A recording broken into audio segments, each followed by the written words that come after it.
दोस्तों, घर में 3 औरतों को झाड़ू नहीं लगाना चाहिए, अर्थात 3 औरतों को झाड़ू नहीं छूना चाहिए। घोर पाप लगता है। ये गलती कभी ना करें, नहीं तो आपको बर्बाद होने से कोई नहीं रोक सकता।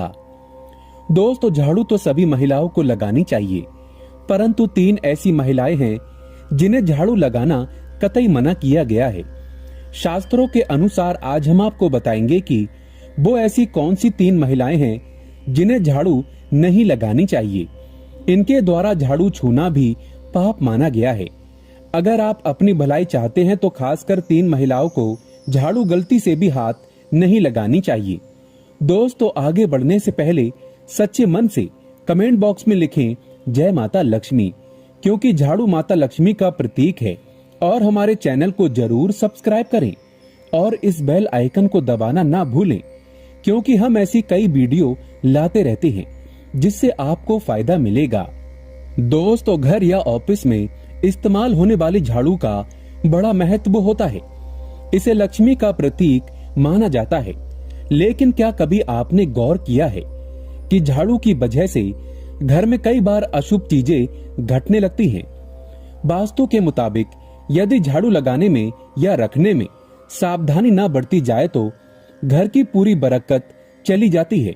जो आपने कमाया होता है सब खत्म हो जाता है। अचानक परेशानी बढ़ जाती है और धन का खात्मा तथा धन संपत्ति नष्ट होने लगती है।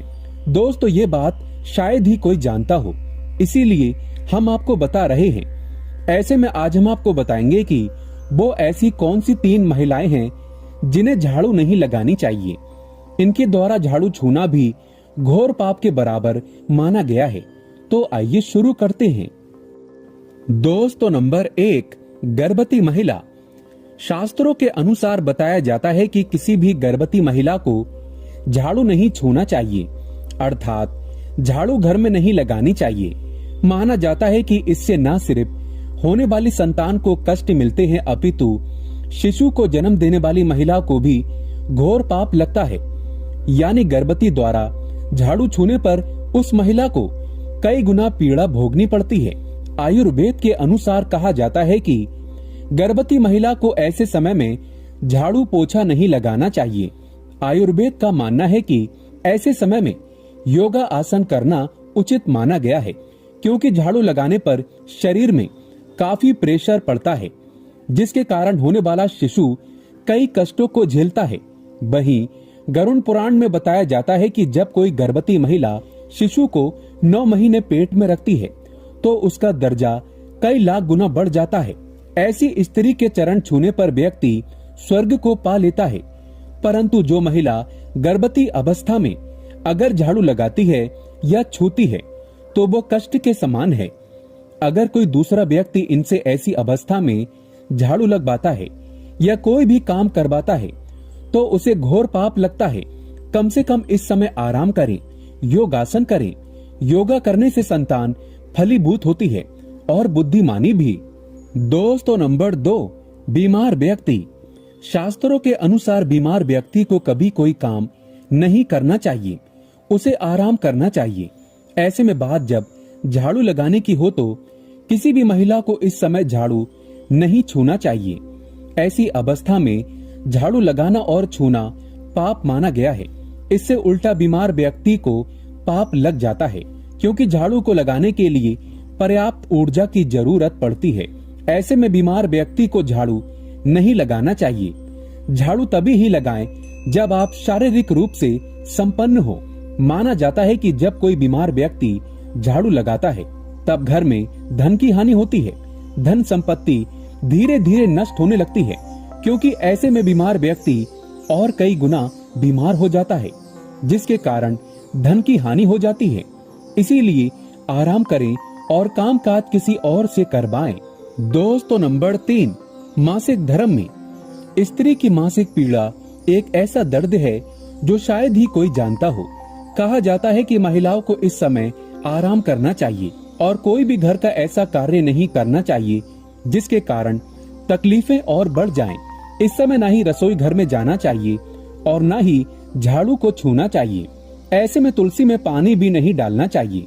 माना जाता है कि मासिक धर्म के दौरान घर में झाड़ू पोछा कभी नहीं लगाना चाहिए।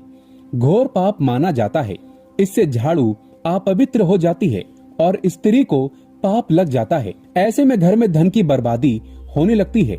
माता लक्ष्मी क्रोधित हो जाती हैं, क्योंकि माता लक्ष्मी नहीं कहती कि मासिक पीड़ा में आप झाड़ू लगाएं तथा पोछा लगाएं, बल्कि माँ कहती है कि ऐसे समय में स्त्री को आराम करना चाहिए। माता लक्ष्मी स्वयं कहती हैं, मासिक पीड़ा में स्त्री को अपना ध्यान अच्छे से रखना चाहिए और आराम करना चाहिए। ऐसे में जो भी व्यक्ति मासिक पीड़ा महिलाओं से काम काज करवाता है तो उसे भी घोर पाप लगता है, क्योंकि शास्त्रों में बताया जाता है कि ऐसे समय में नारी को विश्राम करना चाहिए। जब किसी महिला को मासिक धर्म आता है तो उस दर्द को एक महिला ही समझ सकती है। गरुड़ पुराण में कहा जाता है कि मासिक धर्म में ईश्वर की प्रतिमा भी नहीं छूना चाहिए। अगर आपका इस दिन व्रत है तो आप व्रत का पालन वैसे ही करें जैसे कि आप बाकी दिनों में करते आ रहे हैं। मासिक धर्म में ईश्वर की प्रतिमा को छू नहीं सकते, घंटी भी नहीं बजा सकते।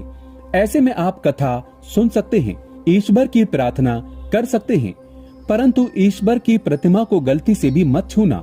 आप घर में किसी और से पूजा पाठ करवा सकते हैं और आप व्रत रख सकते हैं। शास्त्रों में एक और प्रावधान है कि जो भी व्यक्ति मासिक पीड़ा महिला की सेवा करता है तो वो व्यक्ति माता लक्ष्मी की कृपा पाता है।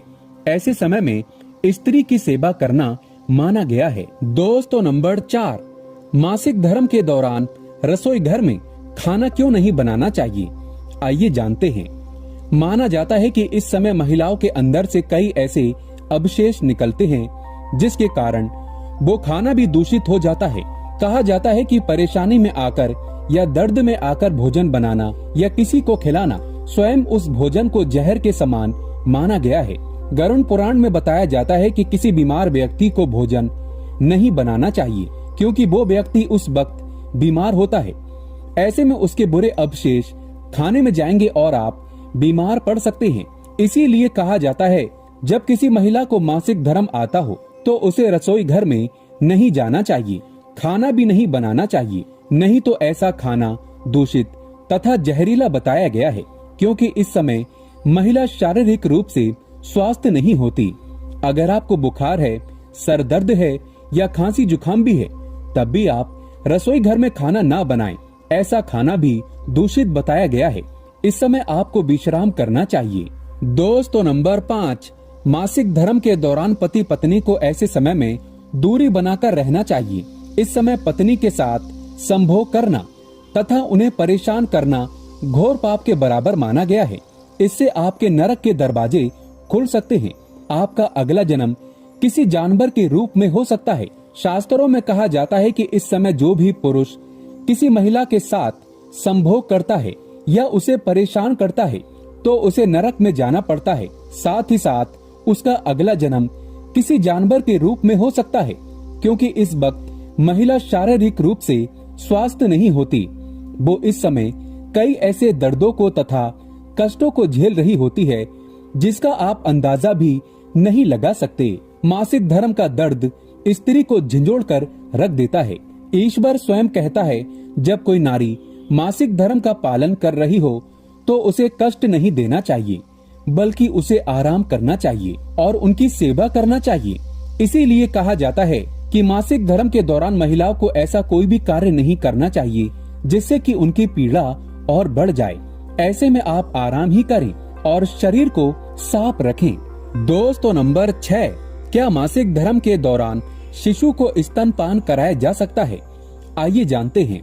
हमारे शास्त्रों में ऐसा प्रावधान है कि माँ का दूध कभी जहरीला नहीं होता। इसे अमृत के समान माना गया है। ये किसी भी परिस्थिति में दूषित नहीं होता। इसीलिए मासिक धर्म के दौरान माँ अपने शिशु को स्तनपान करा सकती है, क्योंकि माँ का दूध सर्वोत्तम और अमृत के समान कहा गया है। माँ के दूध में इतनी शक्ति होती है जिसका आप अंदाजा भी नहीं लगा सकते। हमारे वेदों में बताया जाता है कि जो व्यक्ति अपनी माँ का दूध पी लेता है और उस दूध का हक अदा करता है तो उसे शास्त्रों के अनुसार स्वर्ग की प्राप्ति होती है। वह व्यक्ति कई करोड़ों पुण्य को पा लेता है, क्योंकि माँ का दूध ब्रह्मांड में अमृत के समान है। इसीलिए ये कभी दूषित नहीं होता, इसे स्वयं अमृत का रूप माना गया है। दोस्तों नंबर 7, मासिक धर्म के दौरान क्या नहीं खाना चाहिए। ऐसी समस्या में महिलाओं को तला भुना नहीं खाना चाहिए, चावल आदि नहीं खाना चाहिए, ठंडी चीजों का सेवन नहीं करना चाहिए। साथ ही साथ भोजन में मांस नहीं खाना चाहिए, मदिरा आदि या कोई भी नशीली चीज का सेवन नहीं करना चाहिए। नशीले पदार्थ किसी भी हाल में नहीं लेना चाहिए। शास्त्रों के अनुसार माना जाता है कि मासिक धर्म के दौरान सूर्य की किरणें नहीं देखना चाहिए, इससे पाप लगता है। साथ ही साथ मासिक धर्म में ज्यादा बाहर नहीं निकलना चाहिए, शुभ नहीं माना जाता, इससे स्त्री को पाप लग जाता है। दोस्तों अगर हमारी तरफ से दी गई जानकारी आपको पसंद आए तो सब्सक्राइब जरूर करें और स्त्री सम्मान में एक लाइक भी करें। धन्यवाद।